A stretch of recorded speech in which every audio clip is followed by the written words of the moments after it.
Најмногу 4 загинаа во најновиот руски напад врз стамбени објекти во Лвов, град во западна Украина. Повредени се повеќе од 30 луѓе, меѓу нив има и деца. Нападот бил извршен со ракети калибр, лансирани од Црното море. Според локалните власти, оштетени се неколку стамбени куќи, деловен центар, студентски кампус и училиште. Воздухопловните сили на Украина известија дека пресретнале 7 од 10 крстосувачки ракети во 1 час од пополнок. Итната помош се уште вара преживеани под урнатините. До сега се извлечени 7 луѓе, а евакуирани се 64. Руски б'ють. Так нас люблять. Шкода тих людей, що вони помирали. Холодні такі. Дуже шкода. То жах. Жах. По цивільному, так? По людях. Мирних людях б'ють.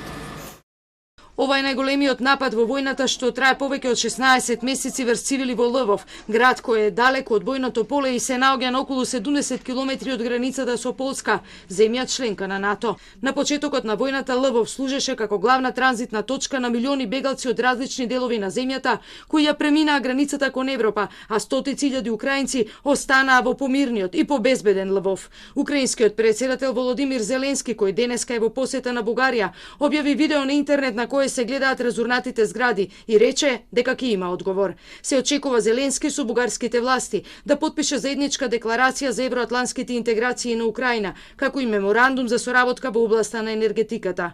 Во меѓувреме, Русија и Белорусија си ја префрлаат топката за тоа каде е шефот на Вагнер, Евгений Пригожин, кој го водеше бунтот против Кремљ. Белорускиот претседател Александар Лукашенко, кој помогна да се постигне договор за Пригожин, вели дека тој е во Санкт Петерсбург, а неговите трупи останале во камповите.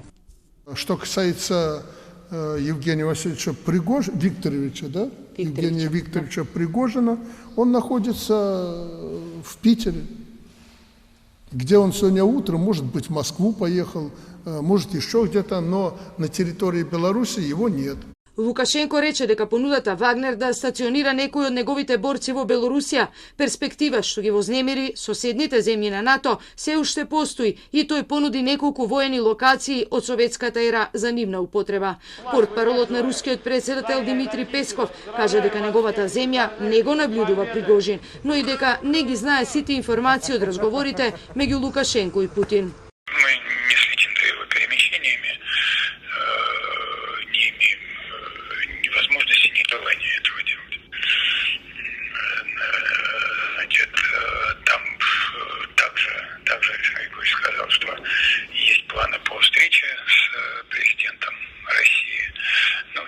Два президента, Путин и Лукашенко, они достаточно часто общаются, и мы далеко не о всех их телефонных разговорах сообщаем.